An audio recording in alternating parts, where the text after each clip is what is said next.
It all comes down to Sunday. The 4-5 Minnesota Fighting Vikings looking to get to 500, taking on the greasy, grimy Green Bay Packers and the octogenarian Aaron Rodgers. He's so old. He's so old. And the Vikings are still in the hunt in the NFC wildcard, as well as they can get one up on the Packers. They got 5 division games remaining. They can get back in the NFC North race. I firmly believe.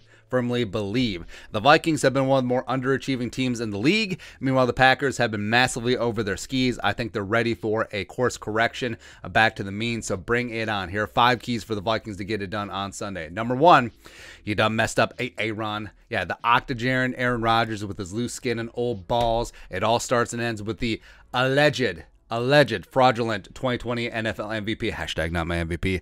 Packers offense has been pretty pedestrian this year. 19th in points, 20th in yards, and that's with Aaron Jones, by the way, who's going to be missing this game. Rodgers is 16th in the league in terms of overall PFF grade, and Rodgers is just like any other quarterback. Pressure him and he will make mistakes. 18 sacks this season and 3 interceptions when pressured. And the Packers offensive line is extremely makeshift at the moment. They lost Corey Linsley in free agency to the Chargers, and all-world left tackle David Bakhtiari is very unlikely to play as he comes back from ACL surgery. Elton Jenkins, who the Vikings could have had instead of Garrett Bradbury, but whatever. He's been pretty solid at left tackle, even though center guard is his natural position, but you can certainly get after the rest, man. Runyon, Lucas Patrick forced in when Josh Myers went down, Newman the rookie, Billy Turner at right tackle, Minnesota guy, and even with no Daniil, Zimmer and Patterson and company need to cook up some pressure on Rodgers, and he could potentially serve up a meatball to Harrison Smith, Cameron Bynum.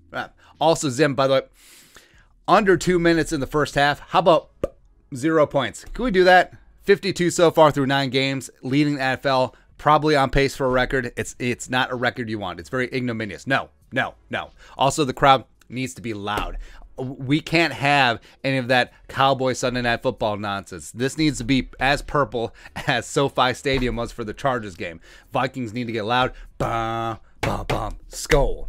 Blow the Gallahorn, whatever. Get his old ass off the field on 3rd down. It's going to go a long way to a Vikings victory. Next up, key number 2 for the Vikings to get a win on Sunday.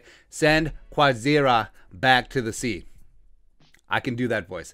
No Aaron Jones, who's out with that sprained MCL, but they do have A.J. Dillon, the 2020 second rounder out of Boston College. 6 foot, 250. Dude is an absolute monster. He's been solid in year 2, 421 on the ground, 2 touchdowns, both against Seattle last week, 4.3 yards per carry, and also a $196 and a tutty in the air. And the Vikings are without Michael Pierce, and they are without Daniil Hunter, who's a stud against the run. And they've been 28th in the league in terms of rushing yards allowed, 1175, as well as 30th in the league in yards per carry at 4.7. Even though Zim says he's not concerned about the run defense, it's concerning. And the Packers, ironically, may want to Zimmer up this game. Just really ugly it up on the road, take the crowd out of it, run the ball, and play good defense, which they've been playing extremely good defense as of late. And the Vikings tend to struggle against power runners, especially between the tackles, and Dillon is that in spades. So, adios mio.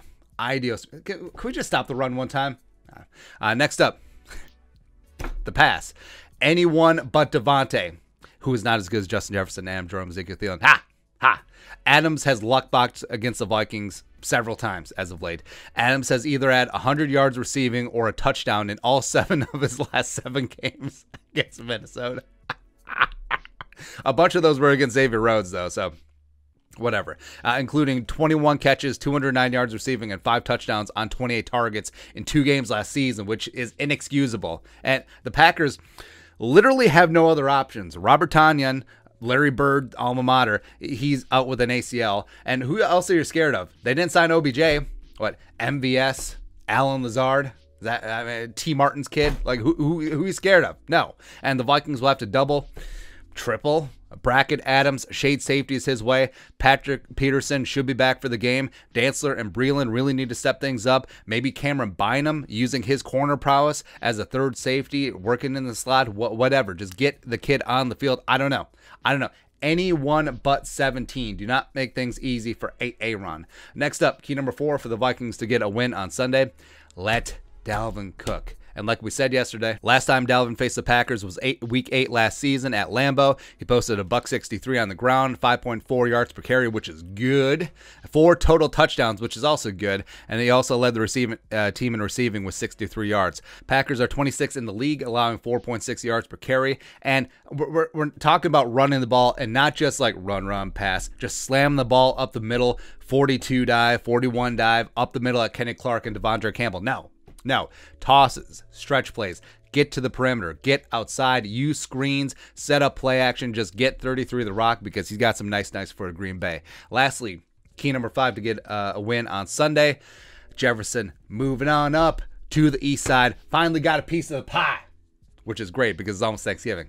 I'm really excited for Thanksgiving, by the way. It was actually nice to see Kirk and Kubiak prioritize getting JJ the ball. And the Vikings, frankly, should use him like the Packers used Davante Adams, because Davante is not as good as Justin Jefferson and Adam Thielen, because everyone knows he's getting the ball, and he still gets the ball.